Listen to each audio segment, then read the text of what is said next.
Hi, I'm Chuck. Today I'm going to give you a tour of my garage slash workshop.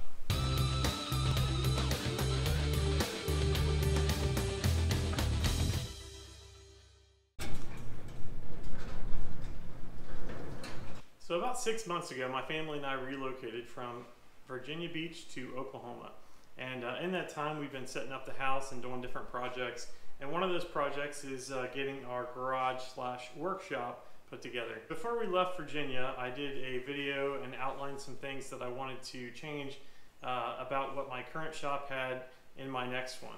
So I'm going to take you around, show you some of those changes that I've implemented here at the new location, and also show you what tools I'm working with and what configuration I have them in. Since I'm in a smaller workshop, a lot of people are interested to see how other folks basically make the best use of their space. I'm mainly working out of the third bay of a 3-car garage, and right at the opening to the garage I have my table saw.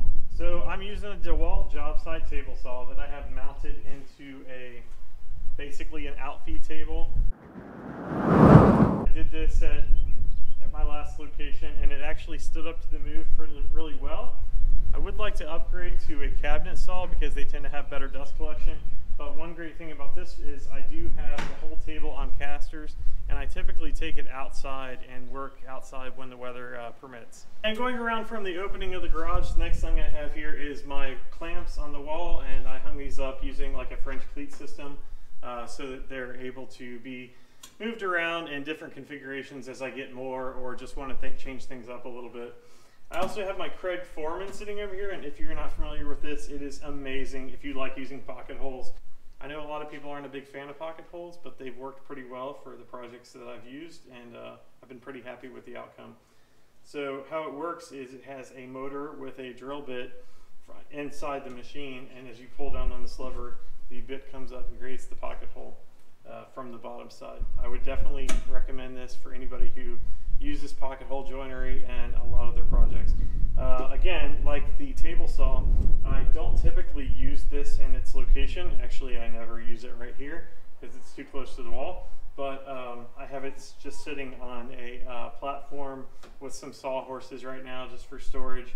And I will take it outside as I'm using it, and it just makes it a little bit cleaner, and the cleanup of the mess basically from the sawdust and chips a little easier. Right next to the Craig Foreman, I just have my little Wen belt sander. And again, everything in here, I don't want to keep repeating myself, is portable. And I think that's the biggest key to having a small shop, is to not isolate things into one spot, is to have them mobile. Sawdust from the sander is pretty bad. The dust collection is not that great. So I'll take it outside and I'll just do the work outside and then bring it back in.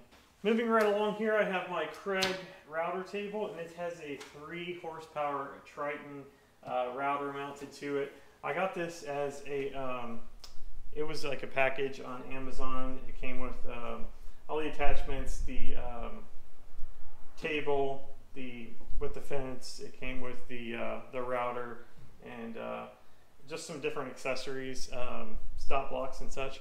So I don't have everything set up on it, but I put it on as I need to. Pretty happy with it. I like that it's mobile. I don't like that the bottom is open, so I do plan to create some kind of enclosure and hook up dust collection to right here where the fence is, where it has a spot for it, but into the box as well. Next, you'll see I have my 12-inch Wen drill press, and next to that is my 10-inch bandsaw from Rikon. Both of these are fairly new. I got them since I moved here. And I also created these mobile benches. I got this plan for this mobile base from the channel Fix This Build That by Brad Rodriguez, and it's worked really well. Mine's a little bit different than how he did it, but got some drawer storage down here. One of the things that's particular about this shop is that I don't have a lot of wall storage. So since I'm in a position where I don't have a lot of wall space for hanging stuff, I have found that having a lot of drawers is pretty useful. So next to my bandsaw, which I've been really happy with, is just kind of like some cutoffs and just wood storage. I wish I had a better spot for wood storage. We don't have a shed right now. which some people use. And our height for the garage is 9 feet, but the doors go up almost to the top. So I don't want to block the lighting. So I haven't found a really good spot for wood storage yet, but I'm working on that. So along the back wall here, I didn't find a lot of uses for this space, so I created some cabinets. They're pretty basic. They mirror each other. As you can see, they each have 3 drawers and a door. And I basically just have like all my hand tools, Dremel, sanders, palm routers, stuff like that in there. But like I said, without a lot of wall space, I just had to put them somewhere, and I found that this was a pretty good spot for it. My miter station is the same one I had at my last location, but I have upgraded it. I basically refaced it, built an enclosure that's hooked up to dust collection. It's actually the only tool that I have that is constantly hooked up to dust collection, and it's also, even though it is mobile and it's on wheels, I don't really move it from here. It just works really well right here. This keeps the dust down, and I have a air filter right above it, so it's been pretty good as far as containing the dust. Most of the other tools I take outside unless I'm just going to make 1 or 2 cuts. Another thing I've done is I've added a stop block system on a track for the miter saw, just to make repeatable cuts a little bit easier. And next to the miter station, I just keep my Cobalt Quiet Tech. It's actually a new one too. I had an old Harbor Freight air compressor that was pretty much shot. It's really quiet. The use of it is not bad for inside. So 2 other things that I talked about in my previous video about the next workshop that I wanted, or what I was going to do at my next location, is the lighting and the floors. I also talked about having drywall because my last shop just had OSB on the walls, which you can see this is drywall. It's really bright in here, even with the doors closed and the windows shut. I found these panel lights on Amazon. They were like $39 a piece. So basically each fixture has 3 LED panels, and they are, then the fixture will screw right into a regular receptacle, so you don't have to rewire a outlet or rewire a fixture into the ceiling. I also wanted the epoxy coating for the floor, and I had that installed right before I moved in. I was going to do it myself, but with the move and everything else that I had to get taken care of, I just decided to have someone else do it. It worked out amazing. It is super easy to clean up, and I'm really happy with the floors. It looks nice. It's bright in here. It just adds to the brightness, helps reflect the lighting up, and with the LED lights and the floors, it just makes it look a lot cleaner. And it is a lot cleaner because you're able to sweep it and clean it up a lot better.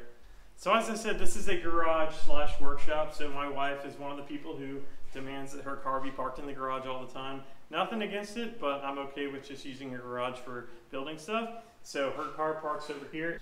I installed these shelves, the shelving unit, just for storage for like Christmas decorations, holiday decorations, and things like that. I mounted a couple bikes to the ceiling, and we have the rest of our bikes and scooters and everything over here. And on the side of the storage shelves, I have my battery chargers and my Ego tools mounted right here. I've been really happy with the performance of these Ego tools. I highly recommend them.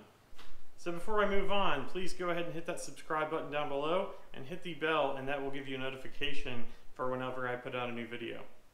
That wraps up this video of my shop tour, garage tour. Go ahead and leave me a comment and let me know what you think, what I could do better, what kind of changes you think would be an improvement, where I could put this wood, just different stuff. I would like to hear people's input. That's how we all learn from this. And also, I got some other videos coming out in the near future, so stay tuned for those. Thanks.